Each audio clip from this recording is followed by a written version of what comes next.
1000 முன்பு கொற்றம் சிறந்த தமிழர் நீர் கூடிய இப்புவியில் வாழ ஏற்ற பெரும் சூழலுடைய இயற்கையில் நடம் புரியும் அழகிய பிரிட்டிஷ் கொலம்பியா மாநிலங்களிலே இன்று 20 அகவை கடந்த இளைஞனாய் எழுச்சி கூடி ஏற்றமுற்றிருக்கும் எம் பிரிட்டிஷ் கொலம்பியா தமிழ் கலாச்சார சங்க சித்திரை புத்தாண்டு விழா கவியரங்க கவிஞர்கள் சார்பாய் என் வணக்கம் முதலில்.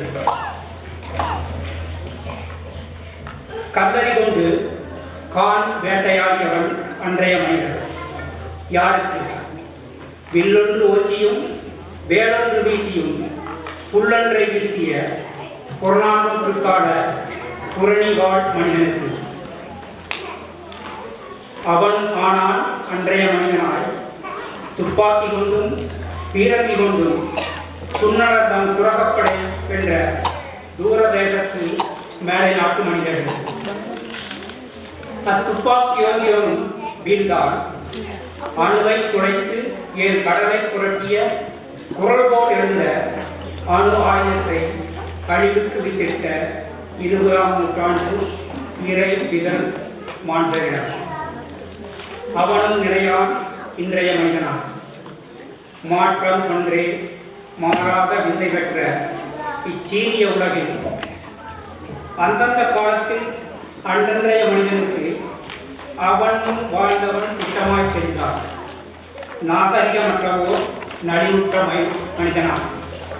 ஆனாலும் அந்த முதிர்வுற்ற மனிதனும் இளைய குழுவினரை பார்த்து பண்பாடு துடைத்த பீடு மனிதனாய் குறையாமல் நினைத்தான். காரணம், முன்னொரு நாள் நீண்ட முடியை கூட்டு கட்டிய குடிமிதனோடு கடுக்கன்களையும் காதிலடிந்தோர் கடுக்கனே காணா காது மணலோடு ஒடுங்கி வெட்டிய முடியுடையவனை பார்த்து பண்பாடு துடைத்த பீடு மனிதனாய் விளையாமல் நினைத்தான். ஆனாலும் காலமும் மாறியது. மீண்டும் குடுமிக்கும் மின்னும் கடுக்கனுக்கும் இன்றைய இளைஞர் இயல்பாய் மாறினர். எண்ணி பார்ப்போம், இவரும் யார் இன்றைய மனிதர்? எவர்தான் நமக்கு அன்றைய மனிதர்? அன்றும் இன்றும் அதில் என்று சிறந்தது, எது மிக குறைந்தது? ஆய்ந்தறிந்து அழகிய தமிழில் அமுத மொழியில் நமது அறிவை ஆட்டிக் கொடுத்திட 6 கவிஞர்கள் அரங்கேற உள்ளனர்.